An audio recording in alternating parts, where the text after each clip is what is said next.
আপনাদের কথা দিচ্ছি এটাই মূলত ক্লান্তিকর অংশ, ঠিক আছে? কথা দিচ্ছি, আগে দেখি এর অর্থটা কি। আরবি ভাষায় হিকমা শব্দের অর্থ কি? এটাকে বলে লেক্সিক্যাল মিনিং।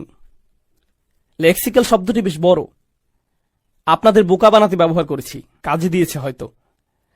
আশা করছি এখন আপনারা ভাবছেন আপনাদের পড়াশোনা হয়নি ভালো মতন, নিজেকে নিয়ে মন্দ ভাবছেন, গুগলে শব্দটির অর্থ খুঁজছেন।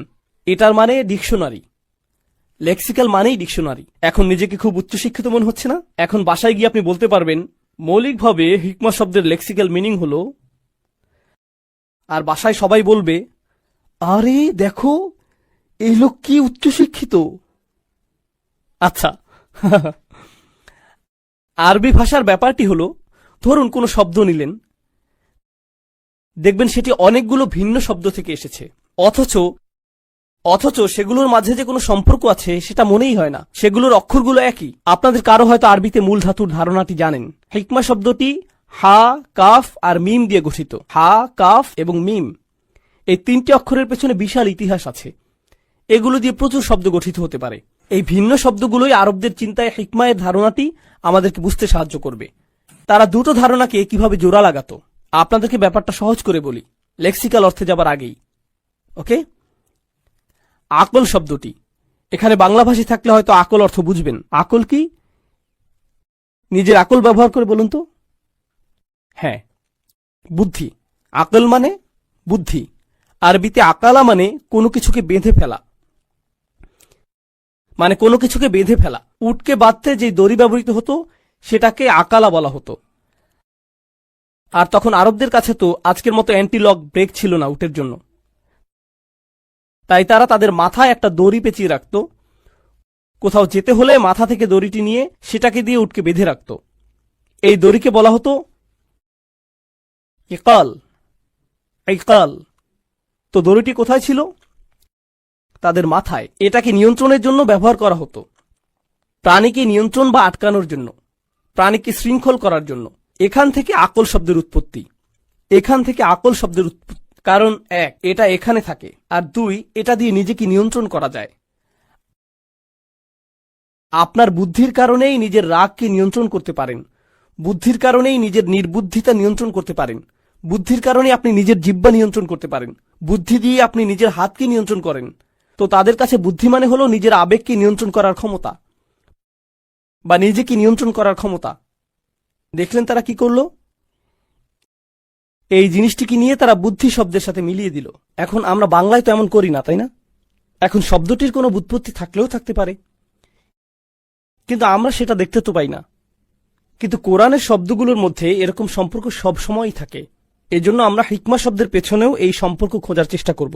হিকমার উৎপত্তি হল হাকামাতুল লিজাম থেকে। ছবিটি বেশ অন্ধকার। আপনারা কখনো ঘোড়ার মুখে মুখমন্দ পরাতে দেখেছেন? মানে একটি দড়ি দিয়ে তাদের মুখকে টেনে ধরা যায়, এভাবে তাদের মুখ নিয়ন্ত্রণ করে। এটাকে বলে হাকামা। আর হাকামা বলতে কারো থুতনিও বোঝায়। এই যে নিচের চোয়াল আর এই থুতনি, এটাকে আসলে বলা হয় হাকামা। কোনো ঘোড়া বা ভেড়া বা মানুষের থুতনি হতে পারে, এগুলোকে হাকামা বলে।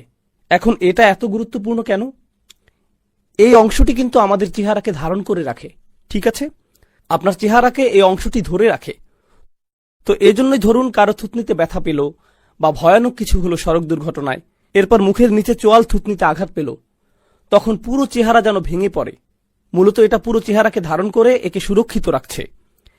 এখন ঘোড়ার যে লাগামটি আপনি ধরে রেখেছেন, যেটা দিয়ে ঘোড়াকে ধরে আছেন, নিয়ন্ত্রণ করছেন, ঠিক এভাবেই আপনার চোয়াল আপনার চেহারা ধরে আছে, সবকিছু অক্ষত রাখছে এটা, ঠিক আছে? চেহারার সূক্ষ্ম পেশিগুলোকে ভেঙে পড়তে দিচ্ছে না। এখান থেকে হাকামায়ের ধারণার উৎপত্তি। المنع من التفكك والتسيب سواء كانت مادية أو معنوية أو كلاما। দেখুন, এখানে আরবি লিখেছি আমি আপনাদেরকে লজ্জা দিতে, যে আমি আরবি পারি এটা বোঝাতে দিয়েছি এখানে। আসলে না, আমি নিজের জন্যই দিয়েছি। অনুবাদ দিতে খুবই অলস লাগছিল, তাই দিইনি। এখানেই অনুবাদ করে বলছি। এর অর্থ কি আপনাদেরকে জানাচ্ছি। হাকাম মানে ধরুন যখন আপনি কোনো কিছুকে ভেঙে পড়া হতে বাঁচিয়ে রাখেন, যখন আপনি কোনো কিছুকে ভেঙে পড়তে দেন না, ঠিক আছে? সেটা শারীরিকভাবে ভেঙে পড়তে পারে, আবার মানসিকভাবেও ভেঙে পড়তে পারে। মানে আপনি এমনভাবে কথা বলছেন যে আপনার যুক্তি ভেঙে পড়ছে না, তখন মূলত আপনি যুক্তিতে হিকমা ব্যবহার করছেন। আপনার রচনায় যখন সবগুলো যুক্তি একে অপরের সাথে সুন্দরভাবে সম্পর্কযুক্ত থাকে, আপনার থিসিস যদি শক্তপোক্ত হয়, আপনার কথায় যখন হাকামা বা হিকমা থাকে, যেমন কোনো আইনজীবী ধরুন মামলা জেতার চেষ্টা করছে, শক্তপোক্ত করে সাজিয়েছে মামলা, ভেঙে পড়ছে না, এসবই হলো হাকামের উদাহরণ। কখনো কখনো আপনাদের ক্লাস প্রেজেন্টেশন থাকে, অনেক ইউনিভার্সিটির শিক্ষার্থী আছে এখানে, জীবনে তাদের আর কোনো উদ্দেশ্যই নেই রেজাল্ট ছাড়া। তো যখন আপনাদের ক্লাস প্রেজেন্টেশন থাকে, ধরুন আপনি প্রেজেন্টেশনের মধ্যেই সব ভুলে গেলেন, সাথে আপনার ল্যাপটপও নষ্ট হয়ে গেল, হয় না এমন? অনেকের আবার স্মৃতিও দুর্বল। আমার তো ওই দিন মনে পড়ছে আর অসমোসিস, অসমোসিস হলো যাতে মোসিস আছে। And এর মানে হলো সব ভেঙে পড়ছে। এখন আমরা এক অদ্ভুত সময় বাস করছি। আমরা এটাকে তথ্যের যুগ বলি, কিন্তু আমাদের বেশিরভাগই আমাদের নিজেদের ধর্ম সম্বন্ধে বেশি কিছু জানি না। আমরা সত্যিই জানি না কিভাবে আমাদের কিতাব এবং আমাদের বিশ্বাস এবং আমাদের ধর্মগ্রন্থ আমাদের উপশম দিতে পারে। এটা কিভাবে আমাদের কঠিন সময় সাহায্য করতে পারে। যখন এমনটা ঘটে তখন আমরা শয়তানের সহজ শিকারে পরিণত হই। যখন মানুষ কঠিন সময়ের মধ্য দিয়ে যায়, তখন শয়তান তাদের কাছে সকল প্রকারের চিন্তা নিয়ে আসে। ধরুন কেউ অসুস্থ, সে হাসপাতালে এবং সে সব ধরনের ওয়াসওয়াসা পাচ্ছে বিশ্বাসের ব্যাপারে, কদরকে নিয়ে প্রশ্নের মুখোমুখি হচ্ছে, মানুষ চাকরি হারিয়ে ফেললে, বিয়েটা সুখকর না হলে, লেখাপড়ার ক্ষেত্রে মুশকিল দেখা দিলে, আপনি যে সমস্যার মধ্যে দিয়ে যান না কেন, বা স্বাস্থ্য সংক্রান্ত কিছু হতে পারে, এমন ক্ষেত্রে প্রশ্ন করতে শুরু করা খুব সহজ। আল্লাহ কি আদৌ আমাকে ভালোবাসেন? তিনি কেন আমার সাথে এমন আচরণ করছেন? আমার কি দোষ ছিল যে আমি এই সমস্যায় পড়ব? আমি এত দোয়া করলাম, আল্লাহ তাতে সাড়া দিলেন না, সে কোনো পরোয়াই করলেন না। আমি পুরো রমজান মাস প্রার্থনা করলাম, এমনকি উমরাও করলাম, আমি এখনো দোয়া করছি যে আমার সন্তানকে আরোগ্য দিন, আমার এই সমস্যা দূর করে দিন, কিন্তু আমার সেই সমস্যা তো এখনো আছে। এসব আপনার ব্যক্তিগত জীবনে, এবং এটাই যথেষ্ট কঠিন। উপরন্তু সারা দুনিয়ায় একটা সংকটকাল চলছে। উদাহরণস্বরূপ আপনাদের অনেকের পরিবার সিরিয়ায় আছে, বা সারা দুনিয়ায় সিরিয়ার মতো জায়গায়, যে জায়গাগুলো পুড়ছে, যেখানে পরিবার নিরাপদ নয়, সন্তানেরা নিরাপদ নয়, যেখানে সব ধরনের মানবিক বিপর্যয় ঘটে চলছে এবং মানুষ মারা যাচ্ছে। ব্যাপারটা অনেকটাই যেন রাসূল সাল্লাল্লাহু আলাইহি ওয়াসাল্লামের বাণীকে পূর্ণ করার জন্য, যে হত্যাকারী জানবে না যে সে কেন মারছে, আর যাকে হত্যা করা হচ্ছে সেও কারণটা জানবে না। এমন এক সংকটময় পরিস্থিতিতে অনেক মানুষ প্রশ্ন করা শুরু করে যে কেন আমরা ব্যক্তিগত জীবনে তো বটেই, এমনকি সারা দুনিয়ায় পাগলাটে ঘটনা ঘটে চলছে। এই সব কিছুতে আল্লাহ কোথায়? তিনি কি এইসব সমস্যা দূর করতে পারেন না? এমন তো না যে আমরা দোয়া করছি না। কুনুতে নাজিলা প্রতি রাতেই সারা দুনিয়ায় মসজিদে পড়া হচ্ছে, আল্লাহুম্মা সুরিল ইসলাম ওয়াল মুসলিমিন, আইজিল ইসলাম ওয়াল মুসলিমিন, মুসলিমদের সহায়তা করুন, ইসলামকে সহায়তা করুন, মুসলিমদের শক্তি দিন, ইসলামকে শক্তি দিন, হে আল্লাহ আমাদের দিনের শত্রুদের বিরুদ্ধে শক্তি দিন। মনে হচ্ছে যে শত্রুরা দিন দিন আরো শক্তিশালী হচ্ছে আর বেশি বেশি করে রক্তপাত ঘটাচ্ছে। সেই মুহূর্তে কোনো ব্যক্তি তার ধর্ম নিয়ে খুবই হতাশ হয়ে যায় এবং চিন্তা করা শুরু করে এসবের কোনো মানে হয় না, আমি কেন দোয়া করব, কিছুই তো বদলাবে না। এটা কিন্তু আসলে খুব সার্বজনীন একটা সমস্যা। এই সমস্যার ফলাফল স্বরূপ কিছু জিনিস ঘটে। কিছু মানুষ দোয়া করাই বন্ধ করে দেয়, শুধু দোয়াই নয়, এমনকি তারা নামাজ পড়াও বন্ধ করে দেয়, পরোয়া করে না। নামাজকে আল্লাহ এভাবে বর্ণনা করেছেন যে এটা একটা সুরক্ষা, এটা একটা সুরক্ষা। ইন্না সালাতা তানহা আনিল ফাহশাই ওয়াল মুনকার। নামাজ আপনাকে সব ধরনের লজ্জাহীনতা, অশ্লীল আচরণ এবং সব ধরনের ক্ষতি থেকে রক্ষা করে, সব ধরনের ক্ষতি থেকে রক্ষা করে। সুতরাং আল্লাহ যখন এমনটা বলেন এবং কোনো ব্যক্তি নামাজ ত্যাগ করে, তখন তারা আসলে সরাসরি শয়তানের শিকারে পরিণত হয়, সব ধরনের খারাপ কাজ করে যাবে এবং যে করছে সে বুঝতেও পারবে না যে সে কেন এই কাজটা করছে। এরপরে এমন মানুষও কিন্তু আছে যারা অত দূর যায়নি, তারা এখনো দিনের উপর অধিষ্ঠিত আছে, তারা এখনো দিনকে ধরে রেখেছে, কিন্তু তারা কোনো মতে ধরে আছে, কোনো ক্রমে ধরে আছে, তারা কোনো ক্রমে জুমার নামাজে আসে, এমনকি সেটাও তার জন্য সংগ্রাম। কিছু মানুষের অবস্থা এত খারাপ হয়ে যায় যে তারা একটা মসজিদের ভিতর বেশি সময় থাকতেও পারে না। যদিও কোনো কারণে তারা থাকে, তাহলে অস্বস্তি বোধ করা শুরু করে। এমন ঘটনা ঘটে। আমার এমন অনেক মানুষের সাথে সাক্ষাৎ হয়েছে। আমি মনে করি না যে তারা খারাপ মানুষ, যাই হোক, আমি মনে করি কিছু মৌলিক বিষয় ঠিক ছিল না, কিছু নির্দিষ্ট চিন্তা, কিছু নির্দিষ্ট ধারণা, কিছু নির্দিষ্ট অনুভূতিতে ভুল আছে। আর সেই ভুল অনুভূতির কারণে একজন খুব বিপজ্জনক পথে চলে, সেই পথে যেটা পথ ভ্রষ্টতার দিকে নিয়ে যায়। এদিকে সূরা হাজের শুরুতে আল্লাহ আজ্জা ওয়া জাল্লা বলছেন সেই সব মানুষের কথা যাদের কাছে মানুষকে পথ ভ্রষ্ট করার কার্যপ্রণালী আছে। খারাপ মানুষ যারা কোনো জ্ঞান ছাড়াই আল্লাহর বিরুদ্ধে তর্ক করে, এরা আর কিছু চায় না। মাই ইউজাদিলু ফিল্লাহি বিগাইরি ইলমিন ওয়ালা হুদাও ওয়ালা কিতাবিম মুনির। কোনো ব্যক্তি আল্লাহর ব্যাপারে তর্ক করে, বিতর্ক করে এবং ধর্মকে ঘৃণা করে এবং আল্লাহকে ঘৃণা করে, নবী সাল্লাল্লাহু আলাইহি সাল্লামকে ঘৃণা করে এবং তাদের কোনো ধারণাই নাই যে তারা কেন বিতর্ক করছে, পথ নির্দেশনাও নেই, কোনো আলোকিত চিন্তার আলোকেও তারা কাজটা করে না, অভিযোগ করার জন্যই অভিযোগ করা। সেই ধরনের মানুষগুলোর জন্য শুধু এটা যথেষ্ট নয় যে তারা বিভ্রান্তিতে আছে, তাদের আসলে অন্য কাউকে ভুল পথে পরিচালিত করতে হবে। সেটা একদল মানুষ। কিন্তু এই দলের মানুষদের নিয়ে আমি আজ কথা বলবো না, আমি কথা বলবো এর পরের যে দল তাদের নিয়ে, যারা কিনারায় আছে, আক্ষরিকভাবেই যারা প্রান্তে আছে। কুরআন তাদেরকে এইভাবে বর্ণনা করছে, অমিনান নাসি মান ইয়াবুদুল্লাহি আলা হারফ। আমি এটা এভাবে অনুবাদ করব যে মানুষের মধ্যে এমন কেউ আছে যে আল্লাহর উপাসনা করে একদমই কিনারায়।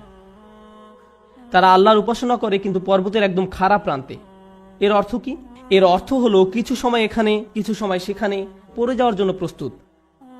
তাদের বিশ্বাস যথেষ্ট স্থির নয়, তারা তাদের উপাসনায় যথেষ্ট স্থিতিশীল নয়, তারা অনড় নয়, তাদের মনে এমন প্রশ্ন আছে যার উত্তর তার জানা নেই, অমীমাংসিত আবেগ। সুতরাং সেটা কিভাবে প্রদর্শিত হয়? আল্লাহ নিজে বলেন, ফাইন আসাবাহু খায়রুন আতবাআন্না বিহি। যখন ভালো কিছু তাদের আসে, যদি জীবনে ভালো কিছু ঘটে তাহলে তারা ভালো থাকে। ঠিক আছে, ঠিক আছে, আল্লাহ আসলে এই দুয়াটা শুনেছেন, সুতরাং আমি এখন নামাজ পড়তে পারি, আমার ভালো লাগছে। ওয়াইন আসাবাহু ফিতনাতুন, যখন তারা কোনো ফিতনার সংস্পর্শে আসে, ফিতনা শব্দের অর্থ হলো কোনো ধরনের পরীক্ষা, কোনো কিছু যেটা তাদের বিশ্বাসকে পরীক্ষা করে। সুতরাং আল্লাহ খাইরের বিপরীত শব্দ সার ব্যবহার করেননি, এখানে শব্দটি হবে সার। সুতরাং আপনি হয়তো আশা করছিলেন যে আল্লাহ বলবেন ফাইন আসাবাহু খায়রুন ইতমাআন্না বিহি ওয়াইন আসাবাহু শাররুন। না, ওয়াইন আসাবাতহু ফিতনাতুন। কেন এই শব্দটি গুরুত্বপূর্ণ? কারণ আল্লাহ আমাদেরকে জানাচ্ছেন যখন আপনার খারাপ কিছু ঘটে তখন শুধু আল্লাহ আপনার বিশ্বাসকে পরীক্ষা করছেন। আল্লাহ শুধু দেখতে চান আপনি কি বিশ্বাস করেন এক আল্লাহকে যে আপনাকে তখনও ভালোবাসেন, যিনি তখনও আপনাকে গুরুত্ব দেন, তখনও তিনি আর রহমান, তখনও তিনি আর রাজেক, তিনি তখনও আপনার সবকিছুর যোগান দিয়ে যাচ্ছেন, আপনার যত্ন নিয়ে যাচ্ছেন, যদিও আপনি তা দেখতে পান না, যদিও আপনার মনে হচ্ছে যেন আপনার সামনে সমস্যার স্তূপ। আর শয়তান চায় যে আপনি প্রশ্ন করুন আল্লাহ কোথায়, সে চায় যে আপনি প্রশ্নটি করুন। তাই আল্লাহ আপনাকে অনেক সময় এমন পরিস্থিতি ফেলতে চান এটা দেখার জন্য যে আপনার বিশ্বাস কতটা পাকাপোক্ত। এই দিনের শুরু কিন্তু আল্লাযিনা ইউমিনুনা বিল গায়ব, তারা এমন এক আল্লাহকে বিশ্বাস করে যাকে তারা দেখতে পায় না। এর অর্থ শুধু এই নয় যে আমরা আল্লাহকে দেখতে পাই না, পরিকল্পনাও দেখতে পাই না। আল্লাহ আপনাকে বলে দেন না যে তোমার দিনটা এভাবে যাবে, তুমি এখন কঠিন সময়ের মধ্য দিয়ে যাচ্ছ, কিন্তু সহজ সময় আসছে কয়েক সপ্তাহ বা কয়েক বছর বা কয়েক ঘন্টার মধ্যেই। আমরা জানি না যে পরবর্তী মিনিটেই পরিস্থিতি ভালো হবে নাকি আরো 10 বছর লাগবে, আমরা কিছু জানি না। আল্লাহ সেটা বলবেন না। ওমা কান আল্লাহু লিইউতলিয়াকুম আলাল গায়ব, আল্লাহ আপনাকে অদৃশ্যের ব্যাপারে জানাবেন না, তিনি সেটা আপনাকে জানাতে বাধ্য নন। আল্লাহ শুধু আপনাকে বলছেন তাকে বিশ্বাস করতে, শুধু আপনাকে বলছেন তাকে বিশ্বাস করতে, তাকে বিশ্বাস করতে যে আপনি নিজেকে কতটা ভালোবাসেন, আল্লাহ আপনাকে তার চেয়েও বেশি ভালোবাসেন। আপনাকে শাস্তি দিয়ে, যন্ত্রণা দিয়ে তার কোনো লাভ নেই, তার কোনো লাভ নেই। মা ইয়াফআলুল্লাহু বিআযাবিকুম, আপনাকে শাস্তি দিয়ে আল্লাহর কি লাভ? আপনি কেন ভাবেন যে আল্লাহ আপনাকে পাকড়াও করতে চান? আল্লাহ নিজে আক্ষরিক অর্থেই এই প্রশ্ন করেছেন। সুতরাং যখন আপনি আমি পরীক্ষার মধ্য দিয়ে যাই তখনই এটা হিসাব করে দেখার সময় যে আল্লাহকে বিশ্বাস করা তো সহজ, যখন সবকিছু ঠিক আছে তখন এটা তুলনামূলকভাবে সহজ, কিন্তু বিশ্বাস করা কঠিন, বিশেষত আল্লাহর কিছু নামে, আল্লাহর সেই সব নামে যেগুলোকে আমরা কঠিন সময় আঁকড়ে ধরে আছি। সেগুলোকে ধরে রাখা কঠিন যখন আমাদের উপর আঘাত আসে, যখন আমরা বিশ্বাস করি যে আল্লাহ উপশমকারী, আল্লাহই সব শিফার মালিক, তার কিতাব হলো শিফা, আর আপনি হাসপাতালে বসে আছেন মৃত্যুমুখী মায়ের কাছে বা মৃত্যুমুখী বাবার কাছে, তখন বিশ্বাস করা কঠিন। এটা অনেকের কাছেই কঠিন মনে হয়। এই খুতবাকে আমি দুইটা জিনিসে ভাগ করতে চাই। একটা হলো দোয়া বিষয়ে আমাদের চিন্তাভাবনা সংশোধন করা। পবিত্র কুরআনের অধিকাংশ দোয়াতে, নবী সাল্লাল্লাহু আলাইহি সাল্লামের সুন্নতের অধিকাংশ দোয়াতে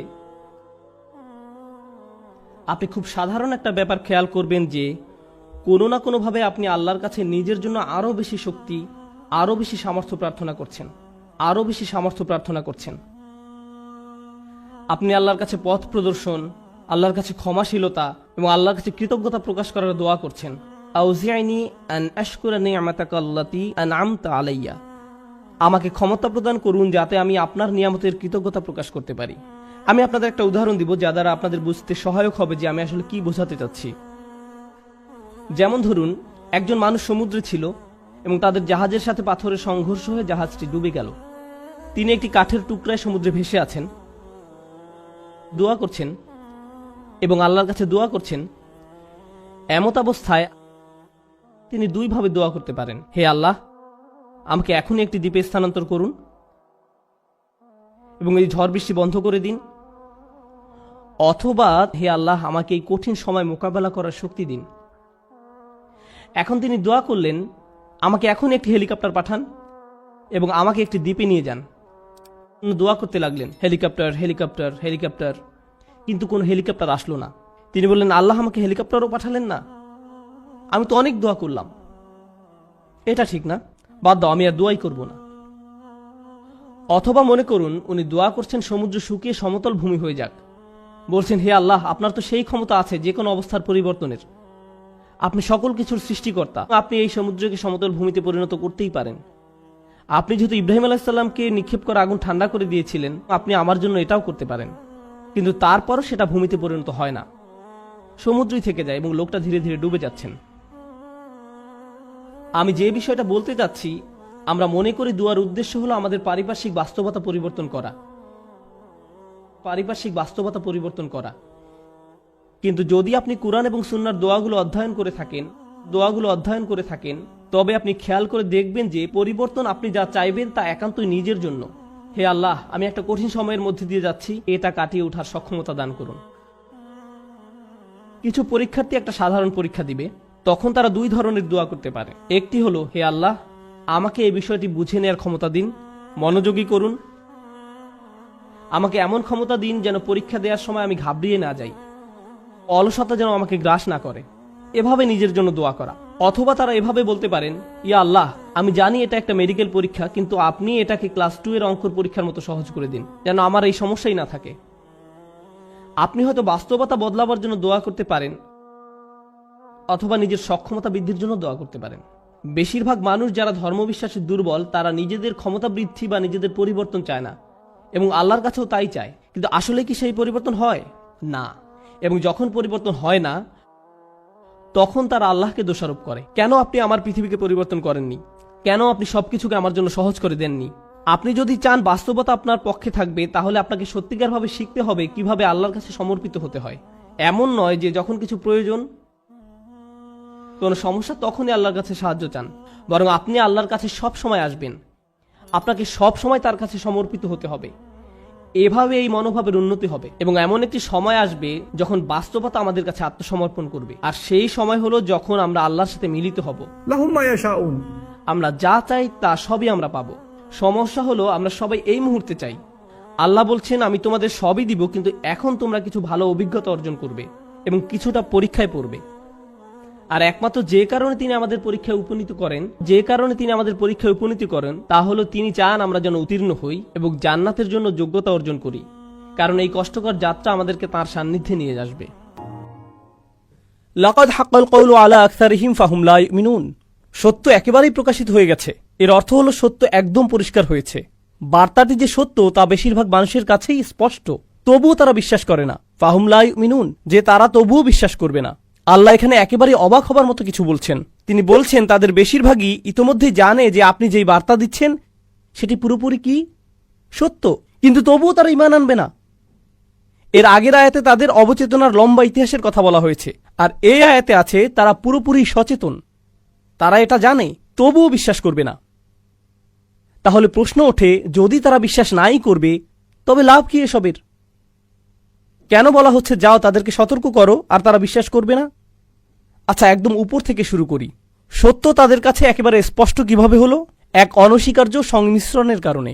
আল্লাহর নিখুঁত কালাম ও নবীজির নিখুঁত চরিত্র সাল্লাল্লাহু আলাইহি সাল্লাম, এভাবেই হেদায়েত ঘটে। ঠিক বার্তা আর বার্তাবাহক, সর্বশ্রেষ্ঠ বার্তাবাহক আর সর্বশ্রেষ্ঠ বার্তা একত্রে মিলিত হয়েছে। তাই এমনকি কাফিরও, অস্বীকারীও ভিতর ভেতর জানে যে কোনোভাবেই তার প্রত্যুত্তর তারা দিতে পারবে না। আমি কখনোই জানতে পারতাম না, আপনিও জানতে পারতেন না, এমনকি নবীজিও জানতে পারতেন না সাল্লাল্লাহু আলাইহি সাল্লাম। আল্লাহ ওদের অন্তরের ভেতরে ভালোভাবে নজর দিয়ে খুব সূক্ষ্মভাবে সেটার বিশ্লেষণ করলেন, এরপর আয়াত নাজিল করলেন। সত্য একেবারেই স্পষ্ট হয়ে গেছে, আর বেশিরভাগের বেলাতে এটাই হলো অবস্থা। তারা ভালো করেই জানে, তবুও কোনোভাবেই বিশ্বাস করবে না। এখন দেখার বিষয় হলো নবী সাল্লাল্লাহু আলাইহি সাল্লামের বৈধতার জন্য কোরআন কি যথেষ্ট না? আল্লাহ কি শুরুতেই তার বৈধতা দেননি? তিনি বলেন, এটা শুধু তোমার বৈধতার জন্য যথেষ্ট না, বরং তাদের বৈধতার জন্য। চিন্তা করো না, তোমাকে কিছুই ভাবতে হবে না। নাকি তারা বোঝেনি? তারা ঠিকই বুঝেছে। আমি বলছি তারা বুঝেছে ঠিকই, কিন্তু শুধু তোমাকে তা দেখতে দিচ্ছে না। এখন প্রশ্ন হলো, এর ভিন্ন আরেকটি সুন্দর বিষয় এবং সেটার ভয়ঙ্কর দিকও। আল্লাহ বলছেন তারা বিশ্বাস করবে না। ফাহুম লা ইউমিনুন। এখানে ইউমিনুন হলো ক্রিয়াপদ। ক্রিয়াপদ ব্যবহৃত হলে সেটাকে অস্থায়ী বোঝানো হয়, অর্থাৎ এখন তারা বিশ্বাস করবে না, তবে শেষ পর্যন্ত কিছু একটা হলেও হতে পারে, তারা বিশ্বাস করতেও পারে। এখন ওটা কি? এটা আসলে কোরআনের একটা ইঙ্গিত। কোরআনের অনেকগুলো স্থানে এই মূলনীতি উল্লেখ করা হয়েছে। মনোযোগ দিয়ে শুনুন। একগুঁয়ে কাফেররা যখন সত্য জেনেও সেটাকে প্রত্যাখ্যান করে, একটা সময় আসবে যখন সে বিশ্বাস করবে অবশেষে। জানেন সেটা কখন? যখন শাস্তি দেখবে। যখন তারা শাস্তি দেখবে তখন বলবে ইন্না মুমিনুন। সূরা দুখানে আল্লাহ যেমন বলেন, রব্বানা কশিফ আন্নাল আযাব ইন্না মুমিনুন। ইয়া রব, আমাদের শাস্তি দূর করে দিন, আমরা বিশ্বাস করতে প্রস্তুত, বিশ্বাস করছি আমরা এখন। আবসারনা ওয়া সামি'না ফারজি'না না'মাল সালিহান। এখন আমরা দেখতে পাচ্ছি, শুনতে প্রস্তুত আমরা এখন। আমরা দেখছি, এখন শুনতে আমরা প্রস্তুত। আল্লাহ এখানে বলছেন তারা আপাতত বিশ্বাস করছে না, যেন ইঙ্গিত দিচ্ছেন যে তারা অবশেষে যখন শাস্তি দেখবে তখন কি হবে? বিশ্বাস করবে। কিন্তু অন্য স্থানে আল্লাহ বলছেন আন্না লাহুমুজ যিকরা। এখন আর কি লাভ? আমি গায়েবের প্রতি বিশ্বাস আনতে বলেছিলাম তোমাদের, দৃশ্যমান কিছুর উপর বিশ্বাস আনতে বলিনি। একটা পশুও তো সেটা পারে। একটা বিড়ালও তো আগুন দেখে এমন করে, মিয়াও। এটা তো কোনো অর্জনই নয়, এজন্য এটাকে বিশ্বাস করাও বলে না। তো এখন তিনি বলছেন যে তারা বিশ্বাস করবে না। কিন্তু এর পরের আয়াতে সবচাইতে গুরুত্বপূর্ণ অংশটি এতক্ষণ চেপে রাখছিলাম, আপনাদের খুব কঠিন এক প্রশ্ন করেছিলাম। তারা যদি বিশ্বাস নাই করবে তবে দাওয়াতের কি লাভ? অসম্ভব এই কাজ কেন আমাদের করতে বলছেন? এই আয়াতে একটা শব্দ আছে। এই প্রশ্ন সেই একটি আয়াতই দিয়ে দিচ্ছে। লাকাদ হাক্কাল কওলু আলা আকসারিহিম। তাদের অধিকাংশের কাছেই সত্যটা একেবারে পরিষ্কার হয়ে গেছে, তারপরও তারা বিশ্বাস করবে না। তাদের অধিকাংশই যদি বিশ্বাস না করে তাহলে কে করবে? তাদের অল্প সংখ্যক করবে, ঠিক। তাদের মধ্যে ছোট্ট এক সংখ্যালঘু অংশ বিশ্বাস করবে, ঠিক। আর নবীজিকে তাই বলা হচ্ছে সাল্লাল্লাহু আলাইহি সাল্লাম, আপনার সবাইকে সতর্ক করতে হবে, কারণ আপনি জানেন না কে কে বিশ্বাস করতে পারে। আমি আপনাকে জানিয়ে দিচ্ছি, যদিও যে বেশিরভাগই করবে না, এটাকে কঠিন সরল পথ তো আর অকারণে বলা হয় না। তাই আপনি অল্প কয়জনকে পাবেন, এটা জেনেই কাজ করুন। তারা কারা সেটাও আমি আপনাকে জানাবো না। আপনি যদি অন্তত বলে দেন যে তারা কারা, তাহলে আমার কাজটা একটু সহজ হতো, আমি তাদের কাছেই যেতাম, বাকি সবার পেছনে সময় নষ্ট করতাম না। না, বলবো না আপনাকে, শুধু বেশিরভাগই ঈমান আনবে না। তো এজন্যই আসলেই তারা বিশ্বাস করবেই না। মানে এত একগুঁয়ে জেদি কেন তারা? ইন্না জাআলনা ফি আনাকিহিম আগলালান। কোনো সন্দেহ নেই আমি তাদের বেরি পরিয়েছি, লোহার বেরি, তাদের গলাতে। লোহার তৈরি মোটা বেরি, দেখতে এরকম ব্রেসলেটের মতো, এর সাথে শেকল লাগানো। কখন কাউকে এরকম পরানো হয়? না, আরো বেশি বড় শাস্তি চিন্তা করুন, জেলখানা, কারাগারে। এসব মানুষদের পাশাপাশি শেকল দিয়ে বেঁধে রাখা, একের পর এক, একের পর এক, একের পর এক, প্রত্যেকের গলায় বেরি। ফাহিয়া ইলাল আযকান। এই বেরি চিবুক পর্যন্ত, মানে এটা এভাবে থাকে একদম চিবুক পর্যন্ত, এভাবে হাঁটতে হয় তখন। ফাহুম মুকমাহুন। তাদের গলা এভাবে উঁচু হয়ে আছে। এভাবেই এটা সেই জেলখানার চিত্র। আমি চাই আপনারা মনে রাখুন, এটা কিসের চিত্র? জেলখানার। তো এখানে সেটার সাথে কি সম্পর্ক? আল্লাহ কিন্তু আপনাকে বলছেন না যে আপনি যদি এখন কুরাইশদের কাছে যান, যদি আবু জাহেলের কাছে যান, এখনই তাকে এরকম বেরি পরা অবস্থায় দেখবেন। না না না না, এই বেরি কি দৃশ্যমান নাকি অদৃশ্য? এটা অদৃশ্য এক বেরি। কিন্তু জানেন কি, আমি চাই এই জেলখানার চিত্রটা আগে বুঝে নিন। এই লোকগুলোকে শেকল পরানো, তার মানে এরা বন্দী। আর ওরা জেলে থাকা মানে বাহিরের পৃথিবীর সাথে একেবারে বিচ্ছিন্ন, ঠিক। কারণ আপনি জেলে বন্দী থাকা মানে বাহিরে কি হচ্ছে কিছুই জানেন না, অর্থাৎ আপনি অসচেতন, জ্ঞানহীন, গাফেল। এই শব্দ কি এর আগে এসেছে? গফিলুন। আপনি গাফেল কেন? কারণ আপনি জেলে। আর আপনার গলায় এমন বেরি থাকলে আপনি আশেপাশে দেখতে পারবেন না, মানে আপনি জানতেই পারবেন না আপনার পাশেই কি হচ্ছে, মানে আপনি আরো বেশি অজ্ঞ, গাফেল হয়ে গেলেন। আর তারপর আপনাকে সেখানে থাকতে হবে। কাউকে জেলে পুরে দিলে আপনি তাকে জিজ্ঞেস করতে পারেন, কেন তার এমন হলো? কেন তুমি জেলে গেলে? জেলে যেতে হলে আপনাকে অপরাধের অভিযোগে অভিযুক্ত হতে হবে, ঠিক। কিন্তু পূর্বের আয়াতেই তার বিরুদ্ধে অপরাধের অভিযোগ এসেছে। সত্য তাদের সামনে প্রকাশ হয়েছেই, বাণী তার সামনে সম্পূর্ণ স্পষ্ট হয়েছে। তবুও তারা বিশ্বাস করেনি। এটাই অপরাধ। আর অপরাধ এমনটা হলে তাদের জেলেই যাওয়া উচিত। কিন্তু এরপরেও শুধু জেলে গেলেই হবে না, আপনার শাস্তি অপরাধের সমানুপাতেও হতে হবে। এই কথা আগে শুনেছেন? অপরাধের উপযুক্ত শাস্তি হতে হবে। আমরা এখন পর্যন্ত শাস্তি সম্পর্কে কি জেনেছি? যে তাকে বেরি পরানো হবে। কোথায়? তার গলায়। আল্লাহ কি বলছেন? যে সে নিজে অন্তরে সত্য জানে। তিনি এই ইঙ্গিত দিয়েছেন যে সে ইতিমধ্যেই জানে কি সত্যটা।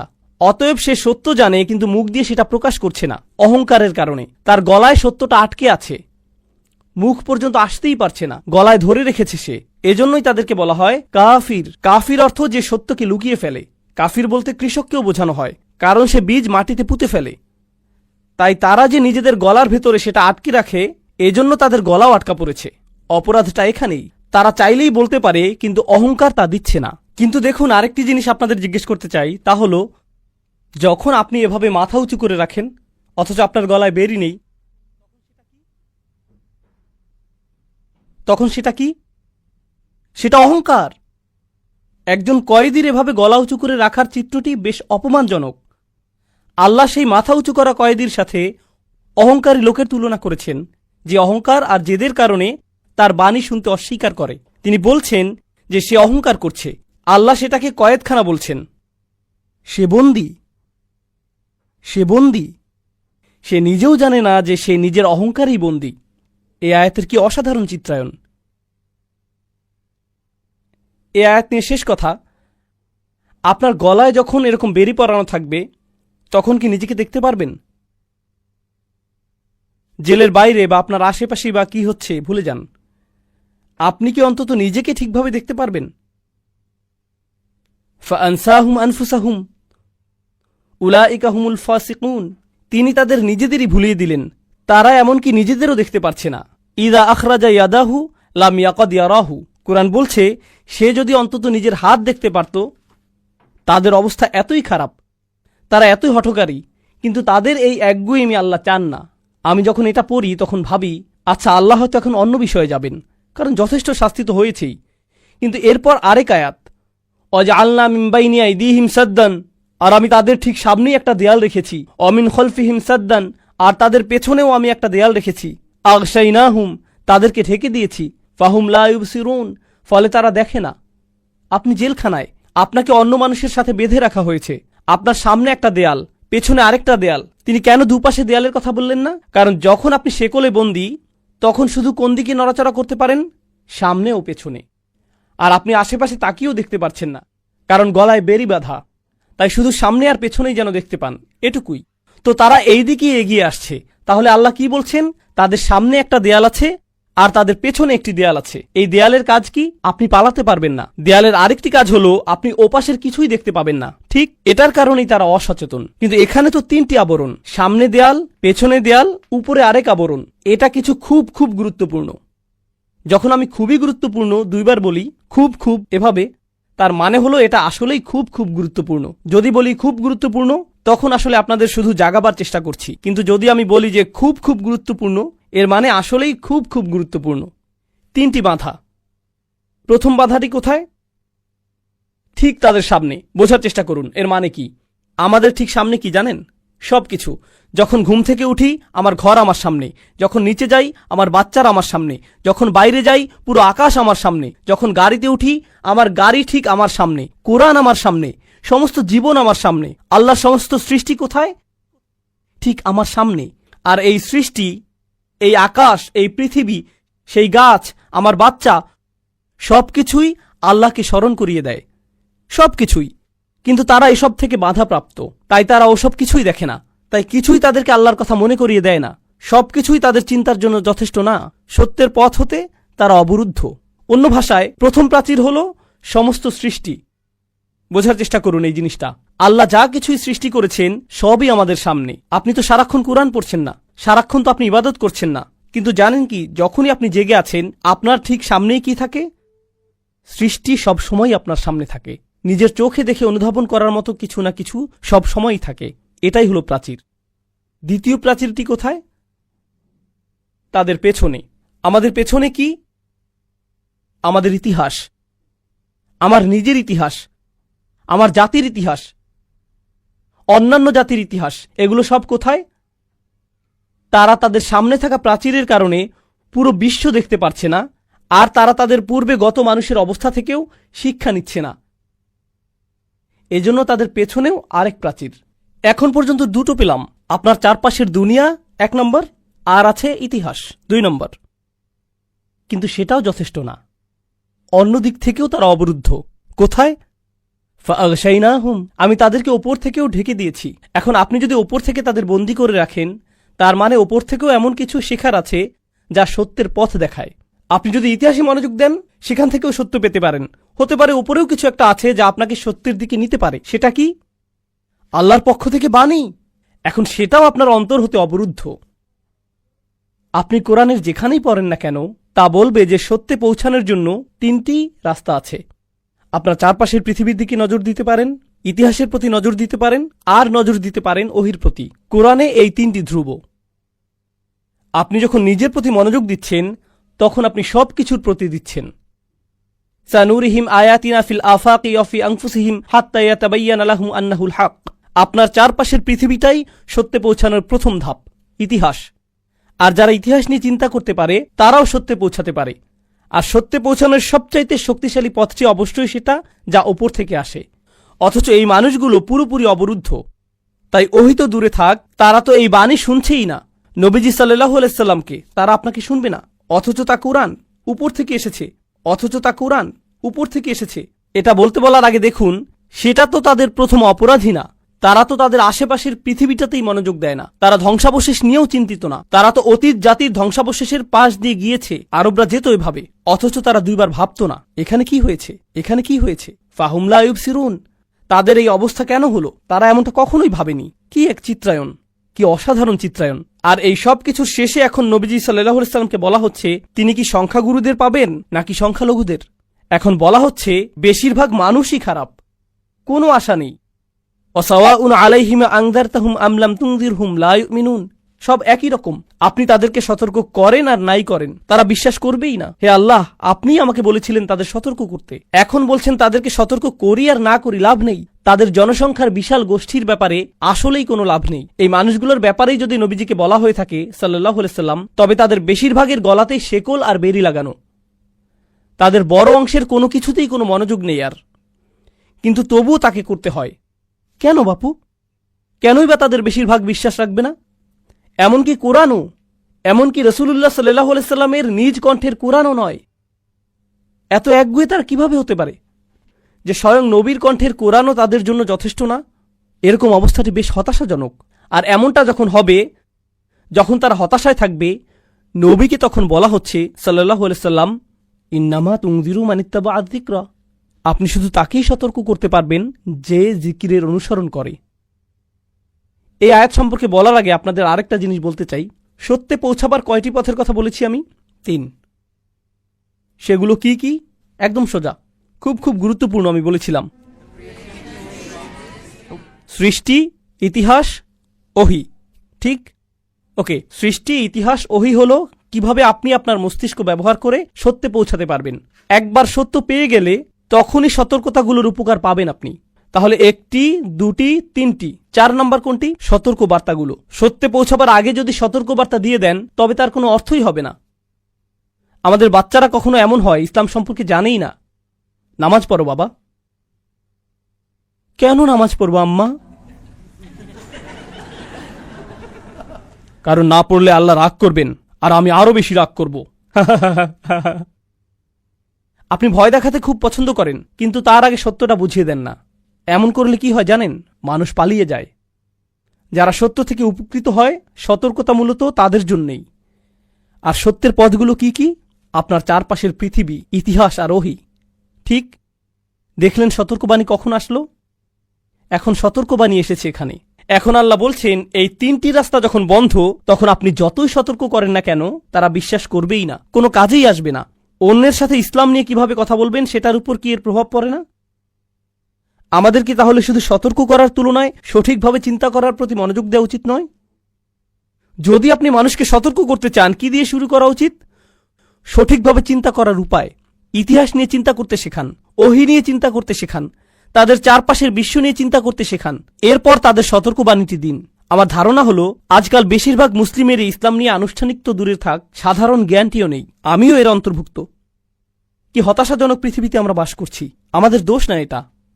এখন যদি কারো জ্ঞানের সঠিক ভিত্তিই না থাকে, আর আপনি এসে তাকে 1 ঘন্টা যাবৎ জাহান্নামের আগুনের উত্তাপ নিয়ে বলেন, তাহলে তো সমস্যা হবেই, কারণ তার ভিত্তিই তো ঠিক নেই। নবীগণ আলাইহিমুসসালাম কিন্তু শুরুতেই সতর্ক করতেন না, তারা এভাবে শুরু করতেন না, বরং দাওয়াতের অনেক পর এই কাজ করতেন। তো এখন চলুন এই আয়াত নিয়ে কথা বলি। আপনি শুধুই তাদেরকেই সতর্ক করতে পারবেন যারা উপদেশের অনুসরণ করছে, মানিত্তাবা আযিকরা। দেখুন, যখন আল্লাহ মান ব্যবহার করেন তখন বোঝাচ্ছেন 1 2 হতে পারতেন, তখন বোঝাচ্ছেন 1 2 হয়তো পেতে পারেন। মান শব্দটি মানে অপরিচিত কেউ একজন, যেমন ইন্নামা তুনজিরুল্লাযিত্তাবা আযিকরা, তাহলে সেটা পরিচিত কেউ হতো, কিন্তু মান অর্থ অপরিচিত কেউ।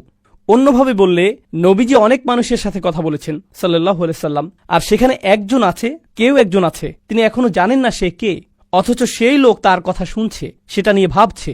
এখন উপদেশের অনুসরণ করা আর আদেশ পালন করার মাঝে পার্থক্য আছে। আপনি যখন সালাত আদায়ের আদেশ পালন করেন তখন তাকে নামাজ পড়তে দেখেন, বলতে পারেন এই লোকটি আল্লাহর আদেশ পালন করছে।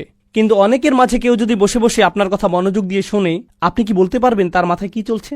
না, আপনি কিছুই জানতে পারবেন না। প্রায় তো এমন হয় যে আপনাদের কেউ কেউ এভাবে মাথা ঝাঁকান, অথবা আমি তাকাচ্ছি মনে করে নার্ভাস হয়ে যান, খুব টেনশনে থাকেন, তাই না?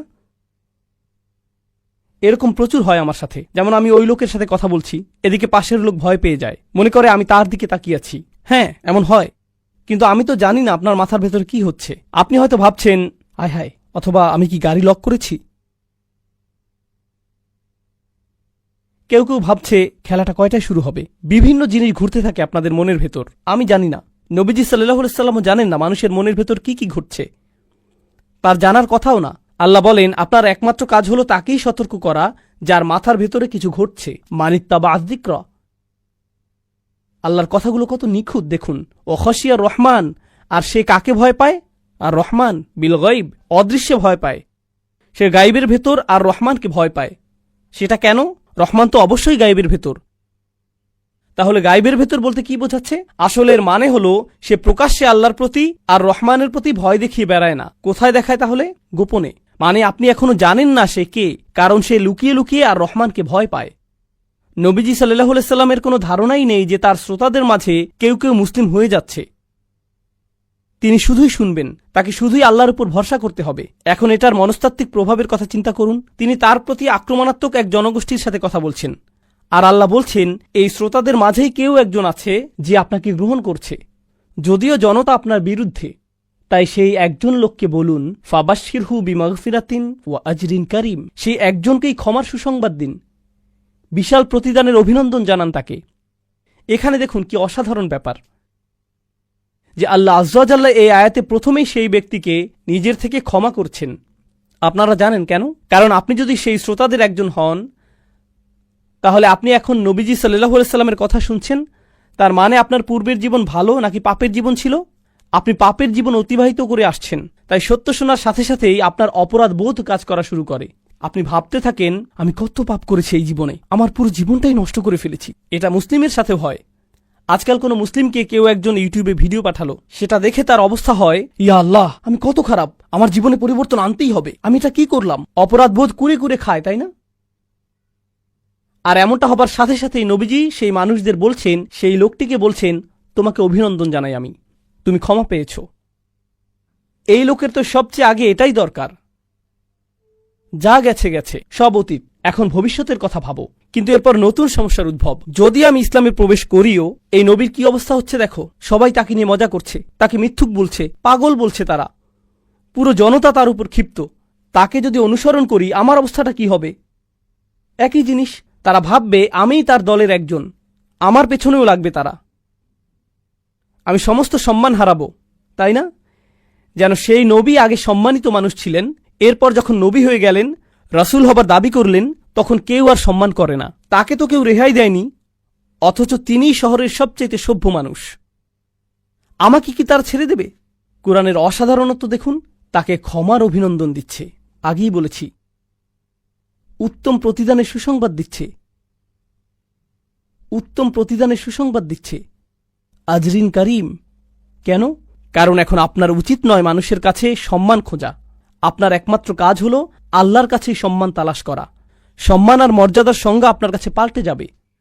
মানুষ কি ভাববে সেটা আর পরোয়া করবেন না। আপনি নিজেই এখন বড় মানুষ, আপনি নিজেই এখন স্বাধীন মহিলা। মর্যাদা একমাত্র আপনি আল্লাহর কাছেই চান। সামাজিক চাপ থেকে আপনি মুক্ত হয়ে গেছেন। এই একটি বক্তব্য মাত্র কি করছে জানেন? আপনার আশা থাকা উচিত, মানুষের ভয় আপনার আর থাকবে না। এটাই মাগফিরাতুন ওয়া আজরিন কারীম। কি চমৎকার! মানুষ তো অন্য কিছুর চাইতে এটাই বেশি প্রয়োজন। ফাবাশশিরহু বিমাগফিরাতুন ওয়া আজরিন কারীম। প্রায় শেষের দিকে আমরা আর একটা আয়াত মাত্র। ইন্না নাহনু নুহিল মাউতা। কোনো সন্দেহ নেই আমি মৃতদের জীবন দান করি। ইয়া আল্লাহ, এই কথা এখানে কেন? এতক্ষণের কথোপকথন তো মৃত্যুর পরের জীবন নিয়েছিল। কথা হচ্ছিল বেশিরভাগ মানুষকে সতর্ক করা নিয়ে, যদিও তারা শুনবে না। কোরআন কতটা নিখুঁত এসব নিয়ে, কিন্তু তবুও তাদের যায় আসে না। খুব খুব কম মানুষ, হয়তোবা মাত্র একজন শুনবে, এই কথাই হচ্ছিল না। আর হঠাৎ করেই কথাবার্তার শেষে এসে আমি মৃতকে জীবন দান করি কেন? কিছু ব্যাখ্যাকারগণ প্রথমে স্পষ্ট উত্তর দিয়েছেন, তা হল এই সতর্কতা তো আসলে মৃত্যুর পরের জীবন নিয়ে। তাই এই বার্তাগুলো এই সতর্কতা দিয়েই শেষ করি যে আমি মৃতদের জীবন দান করব, যা কিছুই হোক না কেন। এটাই সেই সতর্ক বার্তা। কিন্তু আরেক ধাপ এগিয়ে বলি, আপনাদের বলেছিলাম এই কুরাইশদের যে সতর্ক করা হচ্ছে, বহু প্রজন্ম ধরে তাদের সতর্ক করা হয়নি, তারা গাফেল ছিল। মা উনদিরা আবাউহুম ফাহুম গাফিলুন। আপনি এটাও বলতে পারেন যে তাদের কারো কারো হৃদয় মৃত হয়ে গিয়েছিল, তাই না? আর নবীজি সাল্লাল্লাহু আলাইহি সাল্লাম তাদের কাছে দিন যতই প্রচার করুক না কেন, কোনো কিছুই হয় না। প্রতিদিন তিনি তাদের বলেন, কোনো পরিবর্তন আসে না। কিন্তু আল্লাহ তাকে বলছেন, আমি মৃতদের জীবন দেই। মানুষের উপর হাল ছাড়বেন না। তাদের জীবন দেয়া, ইমানের দিকে নিয়ে আসা আপনার কাজ নয়, এটা আমার কাজ। আপনার কাজ হলো সতর্ক করা। আপনি জানেন না বহু বছর ধরে মৃত কোনো মানুষের হৃদয়ে আল্লাহ প্রাণ নিয়ে আসবেন। তুমি জানো না কখন ওমর ফিরবে, জানো না কখন হামজা ঈমান আনবে, তুমি জানো না কখন আবু সুফিয়ান মুসলিম হবে। তাড়াতাড়ি হবে না এসব। তুমি জানো না কখন খালিদ ইবনে ওয়ালিদ ফিরবে। অনেক বছর লেগেছে, যুদ্ধ লেগেছে। তিনি নিজেই মুসলিম মেরেছিলেন মুসলিম হবার আগে। মানে সত্যি সত্যি এটা তোমার কাজ নয়।